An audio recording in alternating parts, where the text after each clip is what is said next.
Welcome to Podcasts on Demand, a continuing medical education activity.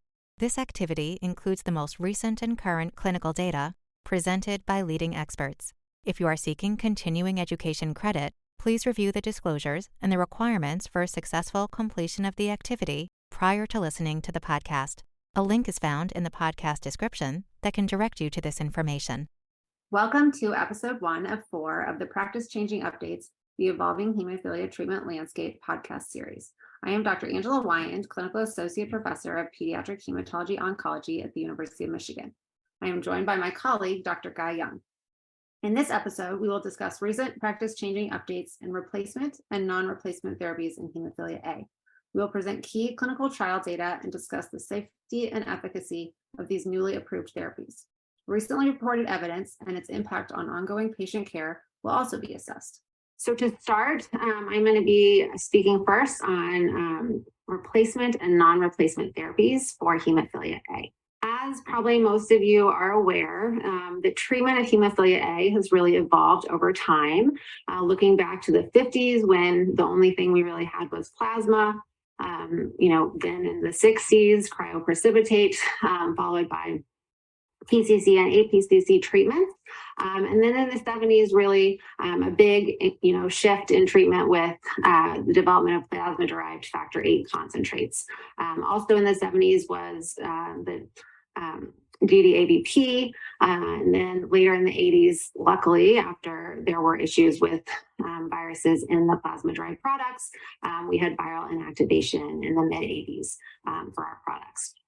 But it really wasn't until the early 90s that we started to have availability of recombinant factor VIII products. And there has been evolution in this as well, with second and third generation factor VIII products coming in the early 2000s. And then in the mid-2000 teens, extended half-life factors being approved and available. We know that then, we've also had the development of non-factor products, including mimetics, as well as rebalancing therapies against our body's natural anticoagulants in the 2020s. And those products are either still in development or some recently approved. So thinking about factor VIII replacement therapy in hemophilia A, I think we all are, aware that there are pros and cons to the use of factor replacement. I think the big pro is that we really are replacing what the patient is missing. We have the most experience with these products because we have a long history of using these. Going back decades, we know that they are relatively safe, although we do need to be aware that with all of these products, there is the risk of development of autoantibodies and inhibitors.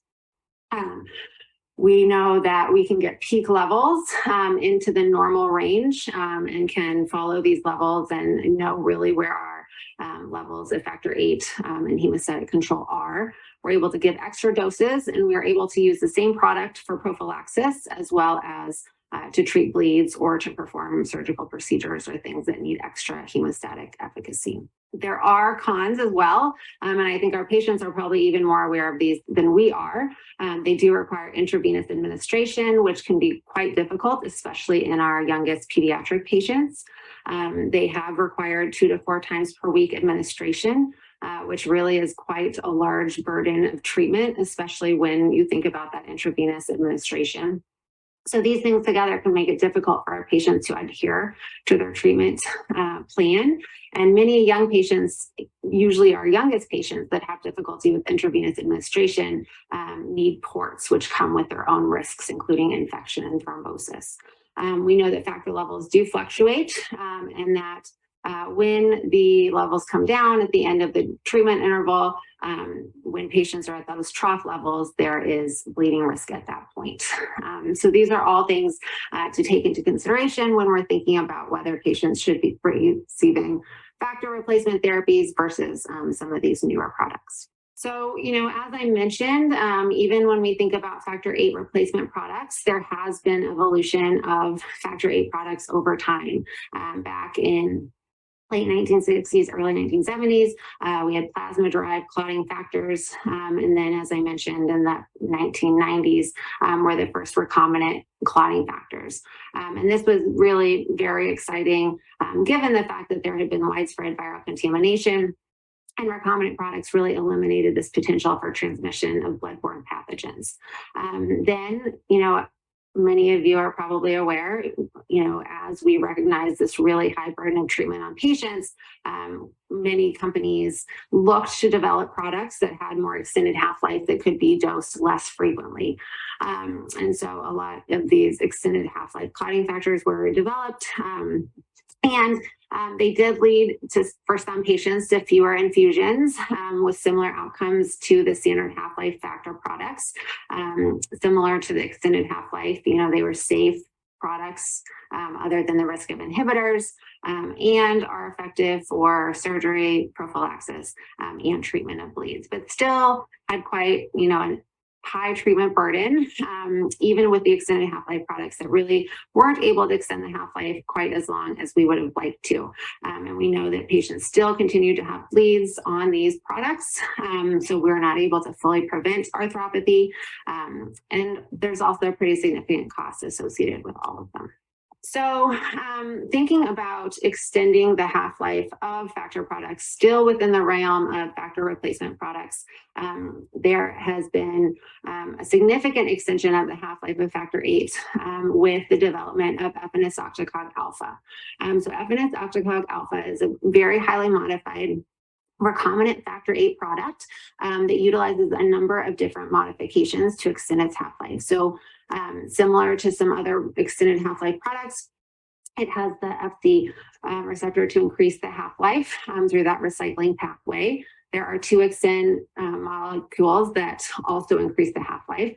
But probably the biggest thing is this D' D3 domain that is present, that is there basically to decouple the infused factor VIII product from the patient's endogenous VWF. As we've learned that VWF is really limiting the half-life of the infused factor VIII, and decoupling the factor VIII that's infused from the endogenous VWF can really extend the half-life greater than what had previously been able to be achieved. And so with this, in the Extend 1 trial, looking at patients who'd previously been treated with factor VIII products, they had a lead-in study where patients received what, between themselves and their healthcare providers had been determined to be an optimal factor VIII treatment regimen. In the pre-study, their ABR was 2.96, and then they entered into the study and got standardized dosing of 50 international units per kilo once weekly of efanesoctocog, which actually decreased their ABR by 77% down to an ABR of 0.69 on once weekly prophylaxis. And obviously with this pre-study prophylaxis, these patients were receiving infusions much more frequently, between 2 and 4 times a week, but still with much less treatment burden, had a pretty significant decrease in their mean ABR. And as expected from data that we had from earlier trials, with these modifications of the factor VIII molecule, there really was pretty significant extension of the half-life. So this is pharmacokinetic data from the Extend 1 trial, which shows, we're still achieving very high normal levels of factor VIII after infusion that then obviously decrease over time, but out at that 7-day interval when patients are about to infuse again, really still are in the 12 to 15% range, and patients are actually above this kind of 40% normal level for over half of the week. So a much longer half-life, allowing for this once weekly dosing, still with troughs much higher than patients have been able to achieve with other factor VIII products. So looking at some more data on efanesoctocog alpha, there was also the Extend Kids study, which looked at children, again, with severe hemophilia A. These were also previously treated patients, but they went down to, less than 6 years of age. It was 0 to 12 years of age patients, and patients, again, received the standardized dosing of 50 international units per kilo once weekly. And as you can see, the median ABR was quite low at 0. And the mean ABRs, the overall was less than 1. 6 to 12 was a little bit higher, and less than 6 was a little bit lower. I would hypothesize probably due to the kind of level of activity in the patients of varying ages. But really the primary endpoint in the study, primary outcome was the incidence of neutralizing antibodies to factor VIII, and there were no inhibitors that were detected with the trial. It, similarly to the adult study, did show that the vast majority of bleeding episodes were able to resolve with 1 50 international unit per kilo injection, and that the vast majority of bleeds that were treated, the response was rated as either excellent or good by the patients. There were 2 patients who had 2 major surgeries during the trial, and their hemostatic response was also deemed as excellent. So overall, data pretty consistent with the adult data, showing low ABRs and good responses to just 1 injection as far as bleeding treatment. And then looking at the pharmacokinetics in children, most of you are probably aware that younger patients tend to require more frequent dosing and have lower troughs than adults, and that is what we see here. So, but again, much extended half-life compared to other products, getting, those normal factor levels after infusion, and then going out to day 7 when patients are redosing, having trough levels in the 6 to 7% range. So still ending up with patients being above that 40% or normal level for a little less than half the week, but still, remaining quite high even towards the end of the week. So we're going to go now to our first polling question, which will be about some of the things that we just discussed. So which of the following are true for efanesoctocog alpha? A, it is a factor VIII replacement therapy. B, it is designed to decouple recombinant factor VIII from endogenous VWF or von Willebrand factor and overcome the VWF imposed half-life ceiling. C, it could be provided as a once-weekly intravenous infusion. D, all of the above. Or E, none of the above. So looking at the results, I think everyone is brilliant in the audience, with 100% of our participants choosing all of the above. So yes, it is a factor VIII replacement therapy. It has the extended half-life, largely due to the decoupling from endogenous VWF, and it can be provided as a once-weekly intravenous infusion. So moving on to kind of the next product that we wanted to talk about is the first non-replacement agent that we'll discuss this evening, which really, when it was approved, allowed us to overcome a number of the limitations that we know are present with the use of factor therapy. So we know that the missing protein in hemophilia A is factor VIII, and that really the action of factor VIII, activated factor VIII, is really to bring together activated factor IX and factor X on the phospholipid membrane. And so the thought with emicizumab, which is the first factor VIII mimetic that has been approved, there are others in development, but emicizumab has been available for a number of years and really acts to mimic this action of factor VIIIa by bringing together activated factor IX and factor X, again, on this phospholipid membrane, to fill the role of factor VIII when it is missing. And because it is not a factor VIII molecule, one benefit of it is that it can be used in patients with and without inhibitors. It can only be used for hemophilia A, as you would imagine. It's filling the, mimicking the action of factor VIII, and so would only be effective in those patients that are missing factor VIII. Its pharmacokinetics are very different than factor replacement in that there are no peaks or troughs, and you have much more steady state hemostatic coverage.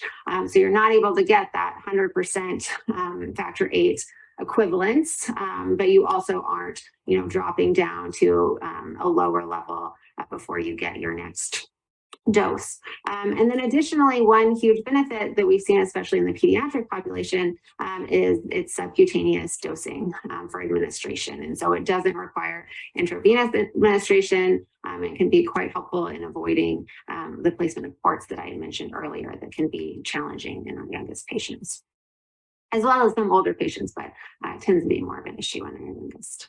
So imicizumab has been studied in a number of different settings, and this is kind of a pooled analysis of long-term results from the phase 3 studies, so the Haven 1 through 4 trials in people with hemophilia A, looking at annualized bleed rates. And so as you can see here, this is a treatment interval over time, so 1 to 24 weeks all the way out to 121 to 144 weeks.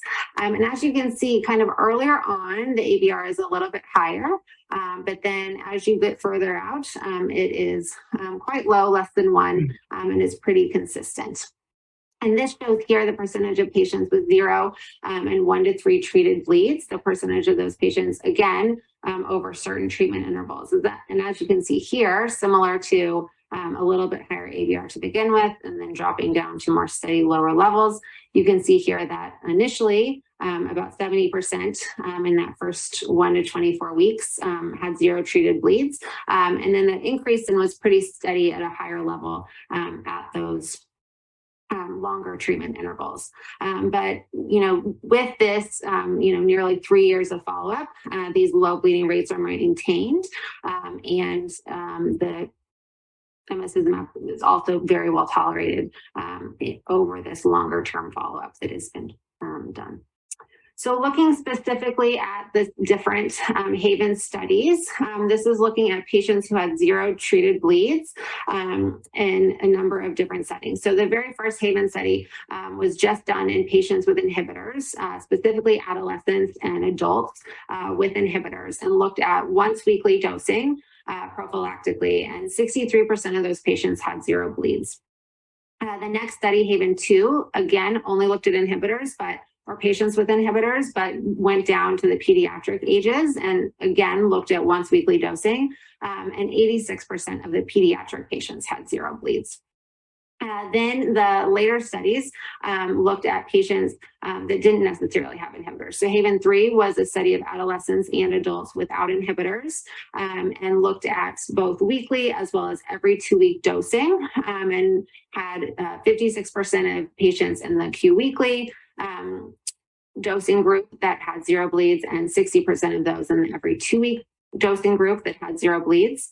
And then lastly, Haven 4 actually looked at every 4-week dosing, so approximately once a month, and looked at adolescents and adults. These could be patients with or without inhibitors, and even going out to that once every 4-week dosing, 56% of patients had 0 bleeds over the course of the study. So this brings us to our next polling question. Imicizumab has been studied among pediatric patients, so ages 2 to 11 years of age, with severe hemophilia A, in which of the following trials? Haven 1, Haven 2, Haven 3, or Haven 4? And now there's been even more Haven trials, but just looking at those first 4.